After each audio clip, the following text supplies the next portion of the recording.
popped into my head while I was sitting here thinking about one. About 2000 well, I take that back. It was around 1997.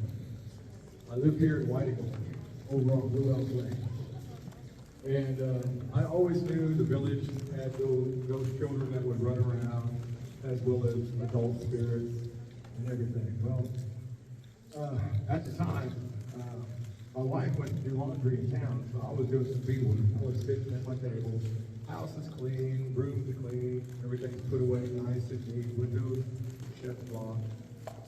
I heard a commotion in my boys' room, so I got up and went and checked. Nothing's out of place. So I'm sitting there, okay. Shut the door, go back to beading. Damn it, excuse me. It sounded like a big ruckus going on in my boys' room. I was like, okay, I went in there, looked around. Nothing's out of place. Opened the closet, looked around, nothing out of place. Shut the door. And just because of that, I checked every window, every door, everything's locked and secure. I said, all right. So I went down, sat down at the table, I'm beading. I'm going to town. I'm leaning over the table. Out of my peripheral vision, I see a little head pop around the corner. And he's looking at me. And I said, I see you. Do you want to come over here and sit down? Are you hungry? You know, in our tribe, we don't feed the dead. But sometimes we do. It just depends on the situation. And I'm sitting there, and that head just goes back around the corner. I said, all right, whatever. I'm beating. Out of my peripheral, right around the corner, I see him step out. And I'm looking at him, and I'm still beating. I knew he wasn't, I know for a fact, he wasn't real. But how he looked, I knew was probably around the 1920s. Bowl haircut, overalls, ratted out, no shoes on. So he's a little Indian boy. I know he's punk. So I kept beating and beating. About that time, I used my right foot and I slid the chair out. I said, you want to sit down? And he ran back around the corner. I said, okay. Do whatever you want. Just leave me alone. I'm doing some work here.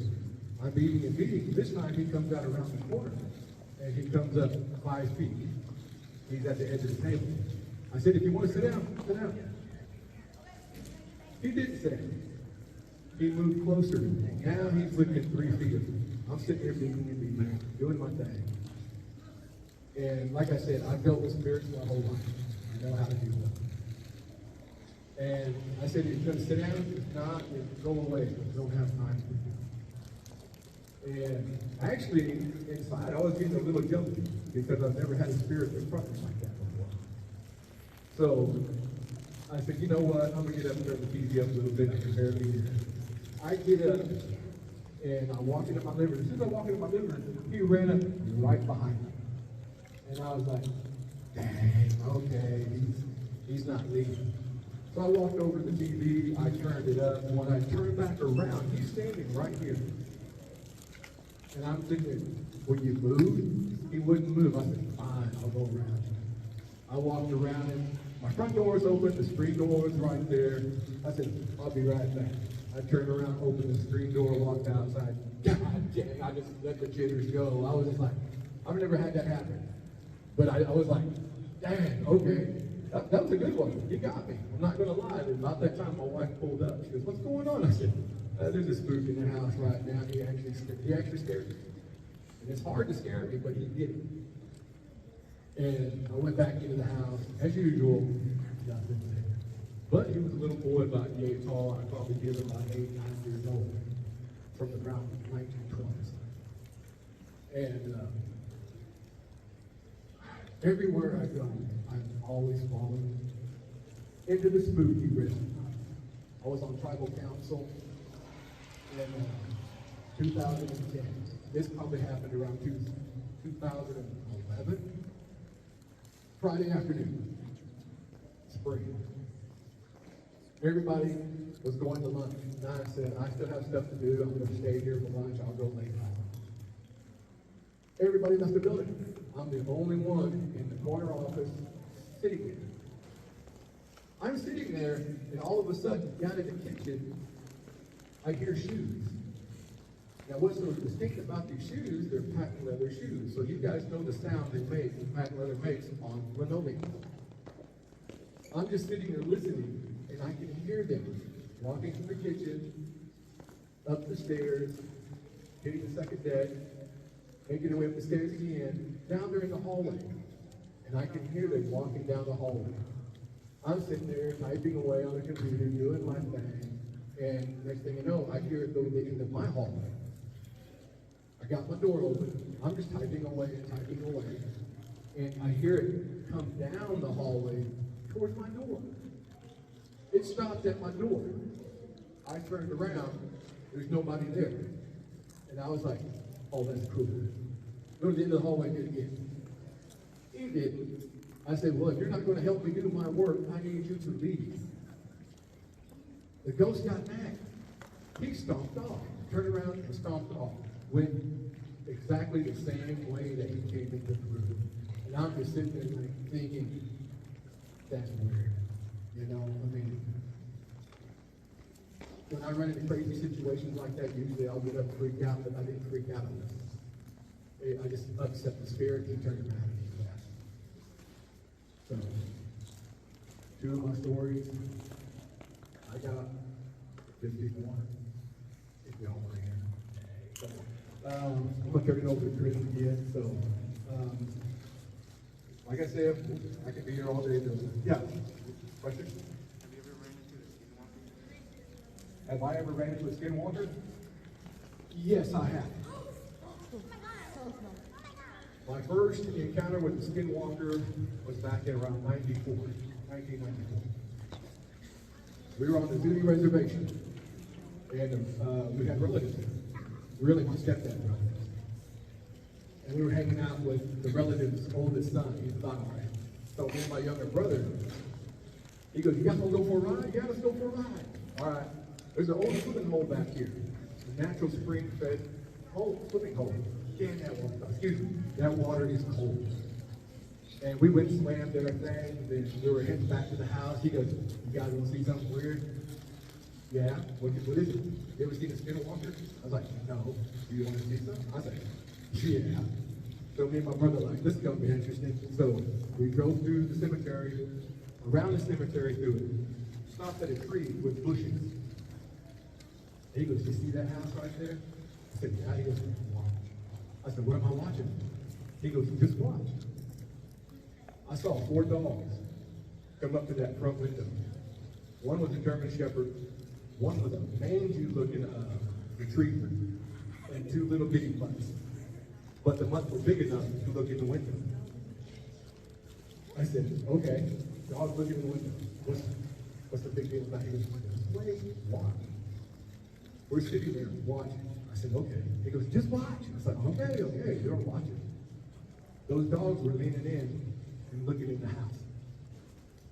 The dogs turned around and walked off on their hind legs. All 4 of them. And he goes, those are 4 witches right there. They're looking for something in that person's house. I was like, how do you know that? He goes, I've been watching them for a week now. I said, you know who they are? He goes, no. I said, we got a rifle. I mean, technically, the theory goes, if you shoot them, they do transfer or transform back into their human shape. That's the theory.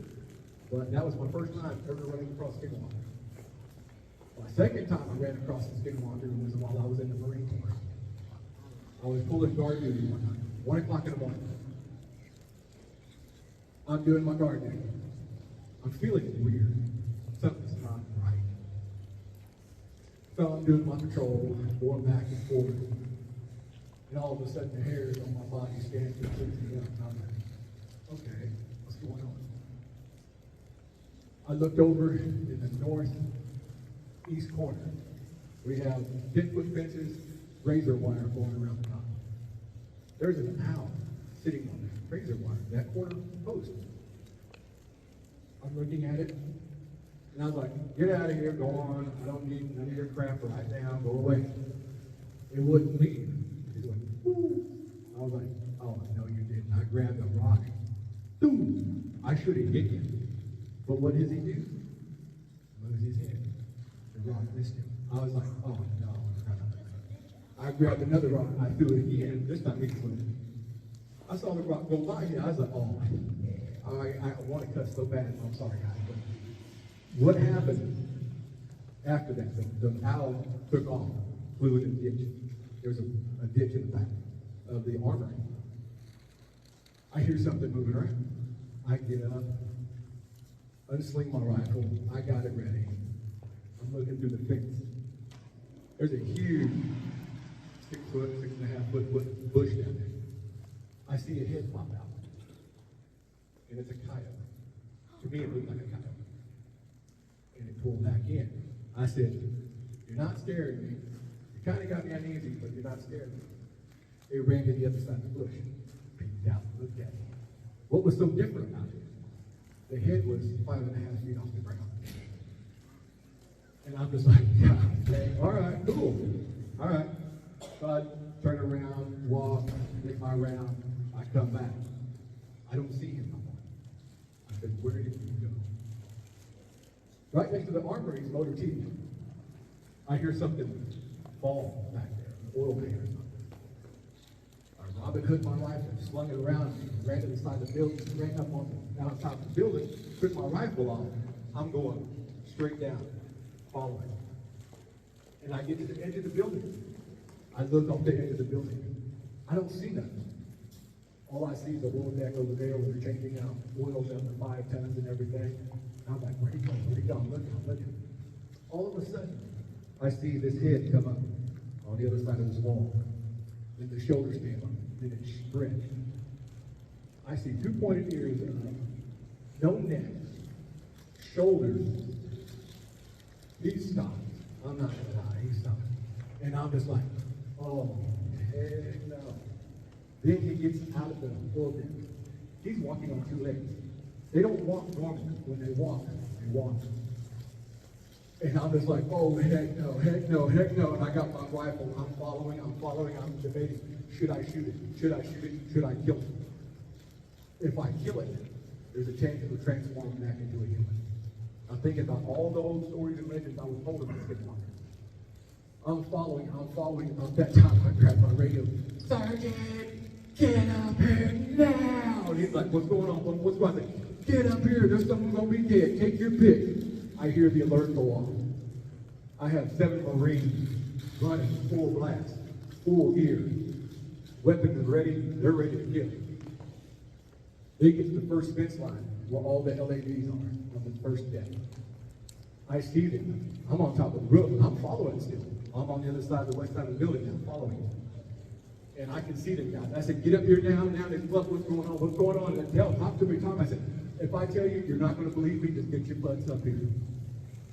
And as soon as them guys open that gate, they're running through the gate. That damn thing went from 2 legs to 4 legs. It took off running. They just saw a big dog run by. He's like, all I heard was, "What the hell was that?" And I said, "That's it, get it." And them guys took off. They're running between the vehicles. They're ready. And I said, "It's at the 4th LAV, 4th row. Go get it, go get it." Them guys took off. They made it to the fence line. Don't know how it did it, but it got through the fence. They turn around and come back. I'm sitting there, I'm a little startled. And they said, "What was that, Bub?" And I said, "You're not going to believe me if I tell you." I said, "What was it?" I said, "That was a damn Skinwalker." And they said, "You're joking." I said, "No, I'm not." They said, "What is that doing on this face?" I was like, "There's someone up here practicing like magic right now." And they were like, "Who is it?" I said, "I don't know. But there's another native up here practicing." A day later, I'm at Chowder. And I see a Dene. I haven't talked to him yet, but he sees me. I'm approaching him. I'm within 20 feet of him. He sees me, makes eye contact, he's backing on me. Walked completely around me, didn't take his eyes off me. And I turned and looked at him. I said, "I know what you are."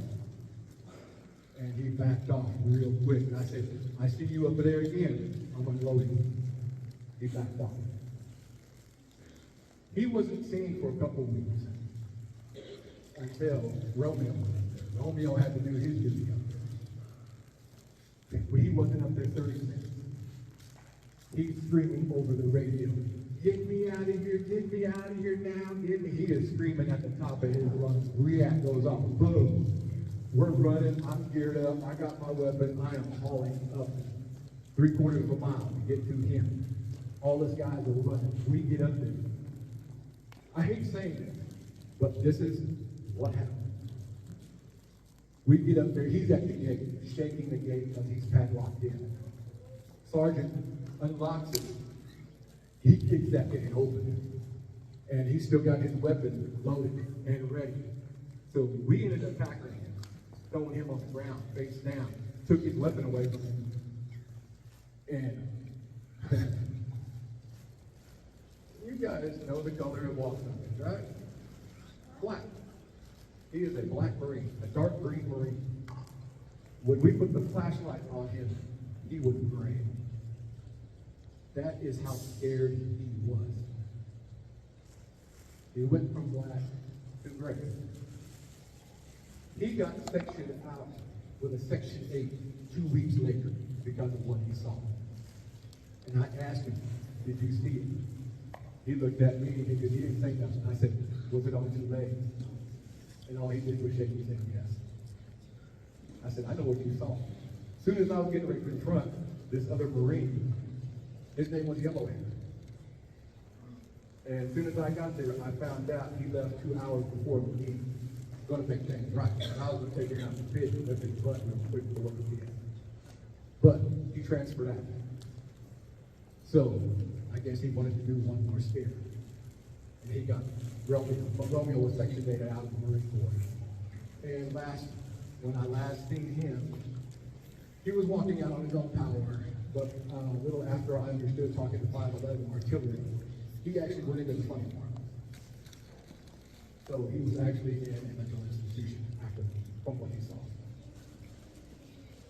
So that is my 2 encounters with Skinwalker. Yeah. You know anything about the East Roads? Do I know anything about the East Road? What do you want to know?